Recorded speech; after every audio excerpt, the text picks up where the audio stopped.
Telecom भी पढ़ रहे हैं तो वो आगे की बात हुई, बट सबसे पहले हमें ये तो कंटेस्ट होना चाहिए क्योंकि ये एग्जाम में काम आने की बहुत प्रबल संभावना है। चलो हम समझते हैं लिस्टेड कंपनी। अगर लिस्टेड कंपनी है तो regulation number 37 of LODR regulation asks every listed company to file the draft scheme along with fees to stock exchange prior to filing it to NCLT. Okay, now you filed it to stock exchange.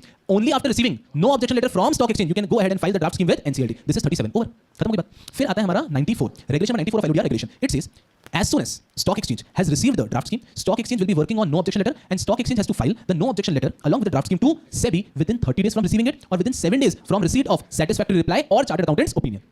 उसके 7 दिन के अंदर file करेंगे या फिर जिस scheme आई थी उसके 30 डेज में फाइल करेंगे, ठीक है। SEBI has a right to give modification, then stock exchange within 7 days from the receipt of modification from SEBI shall issue no objection letter to the company. That is regulation number 94. Are you understanding? Easy peasy over. फिर आते हैं banking company बात करते हैं। Banking company अगर कभी भी merger banking company के बीच में तो banking companies have to give a notice to the shareholders. This notice should be published in 2 newspapers every week for consecutive 3 weeks, one national daily, one local newspaper. Okay. उसके बाद में you have to conduct a general meeting and general meeting में you have to take approval from the shareholders which are majority in number and 2/3 in value. Wonderful. Thereafter any shareholder who had voted against the resolution and any shareholder who had communicated to the chairman that he is against the resolution will be given exit opportunity at a value determined by RBI. Story over. Then you make an application to RBI. RBI gives you the approval. Thereafter ROC simply strikes you off and dissolves it up. All the assets of amalgamating company becomes the assets of amalgamated company. Life is easy.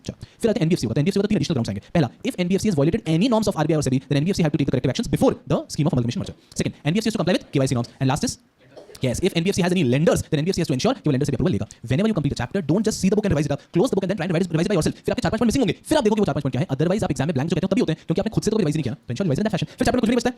चीजें बचती हैं हमारी telecom और insurance को लेके. पहले लेते हैं हम इंश्योरेंस. इंश्योरेंस में 3 सेक्शन पढ़ते हैं हमने. Section 36, section 37 and 37A. 36 कहता है कि अगर कोई भी इंश्योरेंस कंपनी का मर्जर अमाल्गमेशन का प्रोसेस क्या होगा. प्रोसेस ये होगा स्टेप 1, इंश्योरर को एप्लीकेशन देना टू IRDA. IRDA को एप्लीकेशन देगा कि हे IRDA मैं ये मर्जर अमाल्गमेशन करना चाहता हूं, आपका अप्रूवल है क्या. IRDA उसका नोटिस किसको फॉरवर्ड करता है. अरे आप गलत लिख दोगे. आप लिखोगे यहाँ पे शेयरहोल्डर. समझना है कि यहाँ पे शेयरहोल्डर, यहाँ पे क्या है पॉलिसी होल्डर. ये गेम ही अलग है. IRDA आए, आपने आज किसी से पॉलिसी ली है तो आपने उनकी वर्थ लेके पॉलिसी ली थी. वो किसी के साथ मर्ज होने तो आपको नहीं चलता ना क्योंकि कल को और टाइम पे जब पॉलिसी क्लेम करने का टाइम आएगा आपको इंश्योरेंस से तो पॉलिसी लेने. तो you don't want random mergers. So यहाँ पे it is the notice given to policy holder. They have a right to object. तो एकदम सिंपल है. इंश्योरर जो भी मर्जर कर रहा है वो एप्लीकेशन देगा टू IRDA. IRDA एप्लीकेशन देगा पॉलिसी होल्डर नोटिस दे रहा है कि कोई भी ऑब्जेक्शन तो मेरे पास दिखा जाओ. फिर IRDA देखता है कि उसको किसी ऑब्जेक्शन पे कुछ क्लेम है क्या, नहीं तो वो अप्रूव कर देता है. अरे बिना पढ़े भी लिख सकते हो आप. ये तो चार्ट भी बनाने की जरूरत नहीं है. इंश्योरर IRDA पॉलिसी होल्डर कोई ऑब्जेक्शन है क्या उसको ध्यान रखते हुए IRDA देता है आपको अप्रूवल. डन ओवर खत्म. बाकी आप 232 फॉलो करना. ये तो एडिशनल कंप्लायंस बता रहा हूं कि इंश्योरेंस कंपनी पे एडिशनल कंप्लायंस कहेंगे. अभी 232 को फॉलो करना ही है. फिर additional document to be filed by IRDA post M&A 37 of insurance act कहता है कि अभी ऊपर के हिसाब से आपका 232 के हिसाब से मर्जर हो गया क्या. हो गया सर. तो ये 3 डॉक्यूमेंट्स हैं जो मर्जर होने के बाद में हमारे पास फाइल करना within 3 months. Certified copy of the scheme, declaration that all payments have been made and the balance sheet and certified copy of the reports. काफी आसान. तो 36 37 फिर आता 37 जबरदस्ती मर्जर. अगर कभी IRDA को लगता है इन 4 केसेस में कि हमें कुछ इंश्योरेंस कंपनीज का मर्जर करना है तो IRDA भी मर्जर ऑर्डर कर सकती है with the approval of central government. Main point है IRDA किन ग्राउंड्स पर मर्जर कर सकती है बस याद रख लो. पहला पब्लिक इंटरेस्ट, दूसरा in the interest of policy holder to secure proper management and in the interest of insurance business in the country. तो पहला हो गया in the interest of public interest, policy holder interest. Third मतलब fourth भी interest है in the interest of insurance business in the country. और एक हो गया टू सिक्योर प्रॉपर मैनेजमेंट. इन 4 केसेस के अंदर इन IRDA ऑर्डर कर सकता है आपको कि सुनो ये company is not doing well तो आप इसको मर्ज कर लो. यहां पे जनरली IRDA वैसे अप्रूवल लेता है. कौन सी कंपनी से अप्रूवल लेता है IRDA जिसको ऑर्डर कर. देखो एक कंपनी होगी इन बैड शेप, एक कंपनी होगी गुड शेप. तो बैड शेप वाली को बचाने के लिए गुड शेप ला रहे हैं तो प्रैक्टिस में IRDA गुड शेप वाली कंपनी से भी अप्रूवल लेता है कि आपको चलेगा ना, एकदम आउटराइट ऑर्डर नहीं करता है. लेकिन फिर भी ठीक है हम बात करते हैं 37A के अंदर कि IRDA के पावर है कि वो आउटराइट ऑर्डर कर सकता है for merger between insurance companies in these 4 cases. Okay. अब इसमें प्रोसेस क्या होता है कि उनका ओपिनियन तो है कि मर्जर की जरूरत है इन दीस 4 केसेस तो भी वो पहले लेगा approval of central government. Application approval with central government. Central government ने अगर अप्रूवल दे दिया तो मर्जर अमाल्गमेशन इज ग्रांटेड. उसके बाद में वो दोनों कंपनीज को स्कीम की कॉपी देकर चलो इसको अप्रूवल को इंप्लीमेंट कर लो, अप्रूव हो चुका है. इस पूरे टॉपिक के अंदर याद रखने की बात यही चाह रहे हैं that IRDA has a power in these 4 circumstances. IRDA can order merger among insurers with approval of central government. The 4 cases are public interest, interest of policy holder, secure proper management and interest of insurance business in the country. और ये खत्म हो गया आपका IRDA मतलब insurance company के बाद. Before going ahead एक बार क्विकली देखें कितना इजी इंश्योरेंस कंपनी का भी. 36 कहता है कोई भी इंश्योरेंस कंपनी अगर मर्ज होगी तो NCLT के पास जाना है 232 में. लेकिन उसके पहले आप IRDA के पास जाओ और IRDA को बताओ कि हम ये मर्जर करना चाहते हैं. IRDA नोटिस देके ऑब्जेक्शन वेट करेगा फ्रॉम पॉलिसी होल्डर. उनके ऑब्जेक्शन के बेस पे IRDA आपके इस मर्जर को अप्रूव कर देगा. अगर कर देगा तो आप जाओ 232 का प्रोसेस फॉलो करो. इजी. 37 कहता है मर्जर कंप्लीट होने के 3 महीने दिखाया क्या विदिन 3 मंथ्स. मर्जर कंप्लीट होने के विदिन 3 मंथ्स ये 3 डॉक्यूमेंट्स आपको सबमिट कर देने हैं. क्या 3 डॉक्यूमेंट्स हैं. Certified copy of the scheme, a statement that payments have been made and balance sheet and certified reports. Easy. 37A कहता है कि अगर कभी IRDA को लगता है इन 4 केसेस में तो वो ऑर्डर कर सकता है आपका मर्जर भी with approval of central government. क्या 4 केसेस हैं.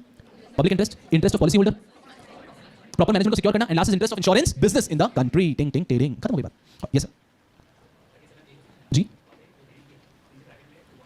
ठीक है मैं लेता हूं कोई लोड नहीं. एक बार इसको क्लोज कर लेते हैं, कंप्लीट कर लेते हैं तो इजी हो जाएगा, कोई परेशानी नहीं. चलो इसके बाद में आ गया हमारा टेलीकॉम. अगर मैं टेलीकॉम की बात करता हूं तो हमारा देखो अब इस चैप्टर का सबसे पहले लिस्टेड कंपनी हो गया फिर डन. फिर हमारा हो गया बैंकिंग डन. फिर हमारा इंश्योरेंस और टेलीकॉम. अब अगर हम बात करने की कोशिश करें टेलीकॉम की तो टेलीकॉम के अंदर तो कुछ है ही नहीं, खत्म फिनिश ओवर. ये क्या कहने की कोशिश कर रहे हैं, ये इतने से कहने की कोशिश कर रहे हैं कि अगर किसी भी कंपनी को 232 में जाना है NCLT के पास जाना है उसके पहले जैसे आप IRDA के पास आए थे बिकॉज़ इंश्योरेंस कंपनी वैसे आप यहां पे भी चले जाओ अपने लाइसेंसर के पास जिसने भी आपको लाइसेंस दिया टेलीकॉम लाइसेंस का, इंटरनेट लाइसेंस जो भी आप सर्विस दे रहे हो उस लाइसेंसर के पास जाओ, उसको नोटिफाई करो कि हमें कॉम्प्रोमाइज अरेंजमेंट अमाल्गमेशन करने की ऑब्जेक्शन नहीं है. उनको कोई ऑब्जेक्शन होगा तो आपके पास रेज कर लेंगे, उसी के बाद NCLT के पास जा सकते हो. अगर आप देखो प्रैक्टिकली तो सेम ही है.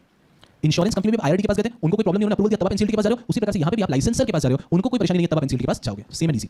इसमें 5 पॉइंट्स हैं जिनका आपको ध्यान रखना है। Points to note. पहला 1 ईयर। 1 ईयर में क्या है? Time period of 1 year has been given to merge the licenses. तो अगर मान लीजिए ए और बी, वोडाफोन और आइडिया मर्ज हो रहे हैं, तो उनको 1 साल का टाइम पीरियड दिया अपने सारे लाइसेंसेस को मर्ज करने के लिए, बिकॉज़ वोडाफोन का अपना लाइसेंस होगा, आइडिया का अपना लाइसेंस होगा, दोनों को अपने लाइसेंस को मर्ज करना विद अथॉरिटी, उसके लिए 1 साल का टाइम पीरियड दिया गया है। Licenses have to be merged with 1 year. Second is remaining validity period. Obviously transferor company का लाइसेंस भी आप यूज कर सकते हो, ऑथराइजेशन भी आप यूज कर सकते हो for the remaining validity period. उनके 3 साल की फीस पीरियड है, तो 3 साल के लिए आप यूज करो। Simple easy. Next is market share. Market share determine करते समय आपको 2 चीजों का ध्यान रखना है। क्या? पहला सब्सक्राइबर बेस कितना है, एंड दूसरा एडजस्टेड ग्रॉस रेवेन्यू कितना है। 2 चीजों के बेस पे मार्केट शेयर डिटरमाइन करोगे, और मार्केट शेयर के बेस पे अगर आप बन जाते हो क्या?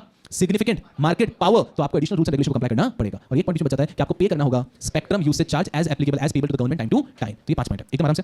Keyword 1 year. 1 ईयर का पॉइंट कहता है कि you have the time period of 1 year to merge the licenses. दूसरा पॉइंट क्या है?